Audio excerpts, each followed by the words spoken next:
Zandria. I go by Belle. Lessons that I learned in 2023. And I guess begin with the lessons because of how proud I am. Like, 2023 was a year of the unknown, and it's interesting because at the beginning of 2023, I was currently living on the floor of my cousin's one-bedroom apartment with her 2 dogs, and it was tough. It was really tough. However, I knew that in 2023 I was willing to, in a sense, accept a downgrade to eventually be upgraded by God. So with all of that coming in January 2023, I was on the floor, not really understanding what life was about to turn into. When I say the unknown, 2022, the end of 2022, I was evicted and I had to move to my cousin's apartment. But I knew that God was going to work everything out because his hand was in the mix of everything. His hand was on me. So I had peace that most people probably should not have.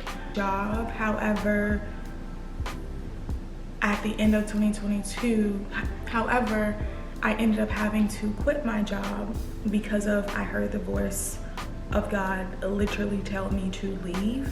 And if I'm being 100% honest, I did not understand why. I did not like the fact that I was being told to quit a job when the year before I hadn't worked in almost a year. And I need income. I need to be able to support myself and all of that. Now in 2023, the job that you just granted me with, 6 months later, you want me to quit? Why? Literally, why? And one thing that I did learn in 2023, that slow obedience is still disobedience. And I can say that I disobeyed God because I was wanting to know why you want me to quit a job that you just gave me. However, I still obeyed. I left that job. I left being a personal trainer, which was amazing. It was so much fun. I got to meet so many people. And I made a sense of community and friends through that job. So I'm like, why do you want me to leave?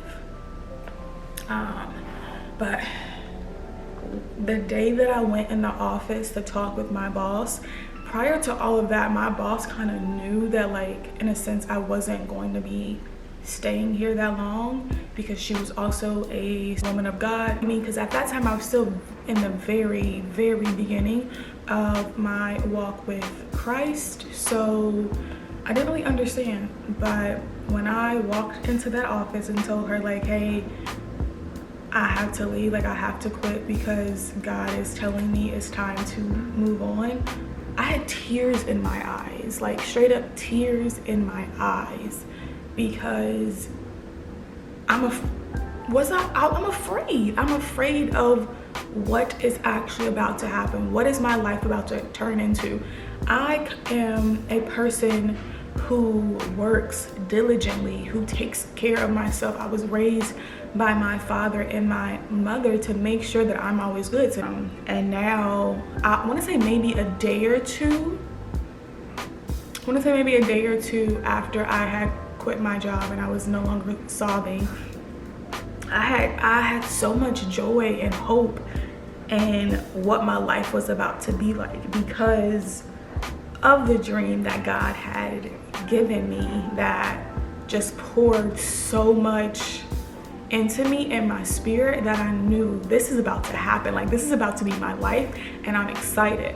So mind you, being on the floor at my cousin's apartment, knowing that I just quit my job, and from their point of view, from hers, she's looking at me like, you crazy, you need some help, Because why would you quit a job that you have that is bringing you income, and you just got evicted from your apartment a couple months ago, and you're laying on my floor, and I really want you to go. I don't want you here. And you're jumping around, dancing in excitement because you just quit your job. So when I tell you, me being excited, having peace, hope, and joy was unmatched. Imagine how my family felt, my cousin felt of me talking about, girl, I just quit my job because God told me to, cause da-da-da-da-da. They're looking like, you gotta go. I don't care what you do, but you gotta go. Now, mind you, my cousin never told me I had to leave. However, I could just, like, you know how people kind of make things uncomfortable for you to go because they're like ready for you to go? That's how that was. When I tell you that was a very uncomfortable period in my life, however, I'm thankful for it all. I'm thankful for it all. So this all started, and the crazy thing is, I always say, like, I've been running away from what I've been doing now. I've been running, but in reality I haven't been running. I didn't have the full picture. I did not know that it was possible for me to do the things that I actually desire to do. I don't know where that came from. In a sense, just trauma, family issues, what people are telling me I can and can't do, also having a speech impediment and growing up as a child, like just all of the things that I wanted to do, it was kind of dimmed down and not really looked at as like I can do that. Or if I showed interest in something too much, it's like, girl, calm down, or why are you acting like that, or you are doing too much. Just all of that growing up I experienced. So, but now as a grown adult, being in my late 20s, this excitement, this joy, this like I can do anything is coming back. In the mix of me being homeless, in the mix of me sleeping on my cousin's floor, and just recently quitting my job. But all of this joy came back because God literally gave me a vision. It was a dream and it was a vision of me hosting events, of me like having this big audience and having guest speakers on the stage with me, and then my husband there and my daughter there. Like, this vision I saw so clear, and when I tell you it lit this fire, the fire was already in me. But when that vision that God gracefully gave me, just it sparked that flame, like the biggest flame I've ever seen. That is what I felt in my soul, and I knew that I have to do that. However, when that first happened, I didn't know the struggles that it would take. But anyway, so in the mix of all of that, I want to say in 2023, another thing that I learned is that some people aren't going to be excited for you, and they're not going to understand what God has given you, because the gift and the visions that he has instilled in you are for you and only you. So they're not going to understand. And throughout 2023, I can firmly say that God has given me the grace and the strength and the tenacity to be able to understand that and not hold judgment or pass judgment or have anger towards anybody who talked down on me, who called me crazy, who said I was delusional and said that, I probably need to be in a mental hospital because the church has brainwashed me. Like, and those are just a little bit of the things that I heard when I was staying with my cousin, from just family really not understanding what my journey was going to look like. Hell, I didn't even understand. I was mad confused because what? If you would have told me, and it's funny because we hear all the time, if God would have told you you would have to experience all of this, would you still say yes? And I don't know if I'm being biased because I know me, but I just know that honestly, I would still say yes. I would say yes to being evicted. I would say yes to having to endure suffering and pain and dealing with my family not understanding and talking smack. I would say yes to being homeless. I would say yes to it all again. Now, mind you, it was very uncomfortable. I did not feel safe at the time. However, I did have sense of peace. I had peace through it all. There was moments where I was confused. There was moments where I didn't understand. There was moments where I'm like, no, God, take this cup if anybody else. But in reality, I knew that God was building the character in me. He was instilling wisdom in me, strength in me, humility in me. He was instilling it all in me in that journey. So would I say I would go through it all again? Yes, I would. One thing, when I was in the midst of like this, what do they call it? In the midst of my wilderness, which was in the period of me being evicted and being at my cousin's house, and it was just like family like warring back and forth about me because apparently I'm causing a lot of turmoil in the home between me and my cousin, because I'm this one who just randomly just quit her job and is now living on the floor and all this other stuff. And I remember having this conversation with my dad,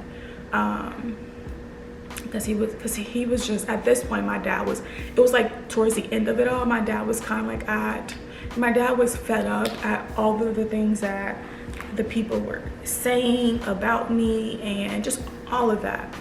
And I remember my dad was like, hey, you just need to get a job and like move out.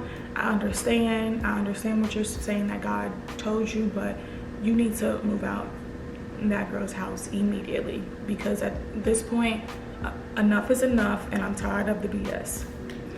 So that was my dad's response. And my response throughout the whole time is, I don't want the life that y'all live. No disrespect, I don't want that life. So I'm not about to just go get some random job just to appease y'all. And y'all as in my family, not my mom and my dad. So when I say family, I'm literally not talking about, in this story, I'm not talking about my mom, my dad, and my siblings. Those folks had my back. Those folks were riding with me and for me, with them understanding or not. They did not care. I am their child. And you ain't gonna talk shit about my child. Now, mind you, I also have entrepreneur parents. My parents both have businesses, and they understand the ups and downs and the struggles of all of that.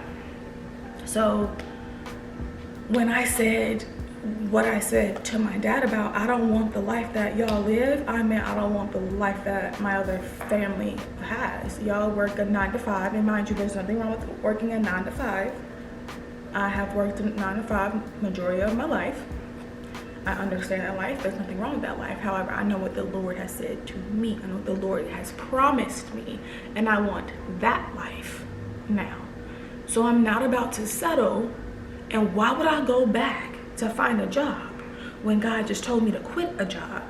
Now, if I go back a year or two ago if I go back a year and a half ago from that point and do what I did when God told me to sit my butt down and be still, and I disobeyed and found a job anyway, he took my car.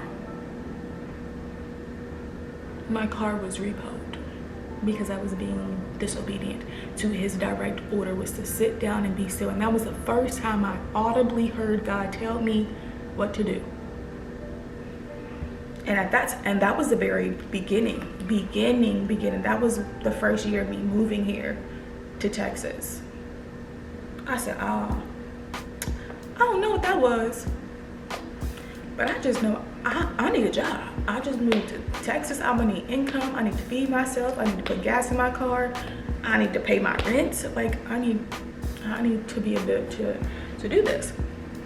So fast forward to all of that, I don't want the life that y'all have. No disrespect, that life works for you, but it don't work for me anymore, so I can't. So I have to leave. And I have to do something different that you guys haven't tried before, or aren't too, who might be too afraid to step out. And I also have family who have a 9-to-5 and also have an entrepreneur job as well. So like, my story was just different. So another thing that I learned is that your family's not going to understand whether you live in the same state as them, the same house as them. They're not going to understand. If it's not meant for them to understand, they will not understand it. And when it is time for them to understand, God will receive the glory, because God will make it known. He will make it clear why I went through the things that I went through without me having to say anything. They're just going to be a witness of the life that I am living because of me being obedient to what God told me last year. Which, mind you, all the things, and this is crazy because another thing that I learned in 2023 is I don't have to say anything. I don't have to defend myself. I don't have to say, well, God said this and da-da-da. All I have to do is shut up and sit back. Shut up and sit back. Because God is going to handle it all. And I don't have to worry about it. I don't have to defend myself. I don't have to fight, because God is going to fight on my behalf. So I learned later on in that process, when I was staying with my cousin, that all I have to do is shut up and sit back. And God will handle the rest. Literally handle the rest. So honestly, all I can do is smile and say thank you for the year that I had. It was a tough, challenging year, but it was one of the best years so far.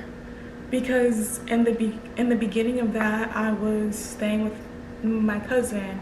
Then I became homeless. Then after all of that, I moved into an Airbnb because I didn't have no place to live. So I had to find something. I'm like, people rent Airbnbs all the time. Let me just see if I can find one in the meantime, in between time, until I can get back on my feet. So that's what I did, and now I'm here. But the enemy will make you believe that you have to stay in isolation, that you cannot live, that you cannot go out and have fun because of your current situation that God has put you in, that he will make you think that you have to stay in it forever. And when I tell you that is so not the truth, it's not the truth. Because funny thing is, God chose a roach to speak to me, in a sense, to get me to leave that apartment. A couple days before my birthday? A couple days after my birthday, God chose to use a roach to speak to me to move the heck out of that house. Now, mind you, my cousin did not have roaches. However, make my neck itch just thinking about it. However, my baby cousin had roaches, and her apartment wasn't handling it, wasn't doing anything, so she moved back home to Indy, which I would probably do the same thing. But she brought some clothes over from her apartment and didn't think to leave that bag outside or shake that bag loose or blah blah blah. So she left that bag in the house, and me, when my cousin was not at home, I was sleeping in her bed because I don't have no bed. At this point, my bed is literally on the floor. It's a blow up. It's on the floor. And I don't like bugs, and I just can't, it wasn't my taste of living. So I would sleep in my cousin's bed every now and then. But God literally chose to use a roach to get me to look for a place to live and leave immediately. When I woke up and saw that roach, I found an Airbnb, and I was like, all right, I'll be gone by tomorrow. So one thing I also learned is that God will use anything to speak to you. And I think one of the biggest issues that the world kind of has is that we want to put God in a box. People want to put us in a box, but they also want to put God in a box, when I highly recommend you not. So another thing that I've learned in 2023 is that God is a man of his word. He will not lie. He will not forsake you, and he will stand 10 toes down behind you, and he will hold his word. His word will not return back to him void. He will do what he said is going to do. And me coming to that realization is 6 months after a dream that God had gave me back in March. So I moved, so now we're in end of February is I left my cousin's house. I stayed at my friend Kobe's house for about 3 days, like the end of the last 3 days of February, and I got to like celebrate my birthday with some friends and associates, which was nice for me because I needed some type of break, because I was at that point, it's like I was in hell, if I'm being 100% honest. That's how dark, strenuous it was. March 1st is when I moved into my first Airbnb. I stayed there for like a month and a half. Then all of a sudden, that end month period, that last half of April, I ran out of money completely, like $0. And it's time for me to rebook. And I want to stay here, but I don't have no income. I don't have no income coming in throughout this whole process. I didn't have no job. I didn't get a job until May. So from January to May, really, when I quit, which was like back in 2022, like maybe October, November is when I quit the gym. From November to May, I didn't have a job. So my parents were helping me, which I'm so grateful and thankful for God supplying them and them supplying me. So when I moved in my apartment, or the Airbnb in the beginning of March, up until like April, the beginning of April, I want to say the second week of April, no, the first week of April, I ran out of money.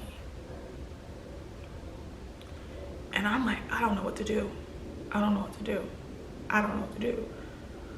But I remember the conversation that when I first moved into the Airbnb, me and my dad had. My dad was like, see if homegirl is hiring. Like, see if you could like work for her. Something like that. I'm like, I don't know. I mean, I'll see, but it don't really look like she hiring. She has somebody already here. So maybe if she has any other properties, I'll see. I don't know. But we never spoke about that. But then a month later, when I now have no income, I'm like, something gotta shake, Lord. You need to blow something around. Blow some income my way, something, because I need to pay for this.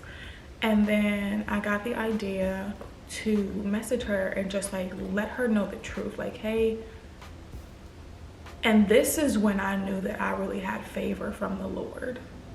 Because when I messaged her, I'm like, hey, this is my situation. I need some assistance. I need some help. I'm not asking you to give me any money. I'm just asking if I could work for you. Can I work for you until I get up off of my feet or something like that, to be able to figure something out?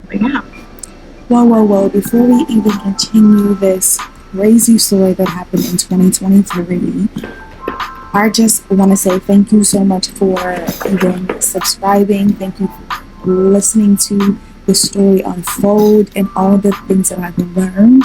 If you're interested in continuing to learn what happened in 2023, please like, subscribe, and share. And part 2 will be dropping soon. Again, thank you so much for listening, and see you next time. I am so proud of myself. I am beyond proud of myself. I need to turn that light off.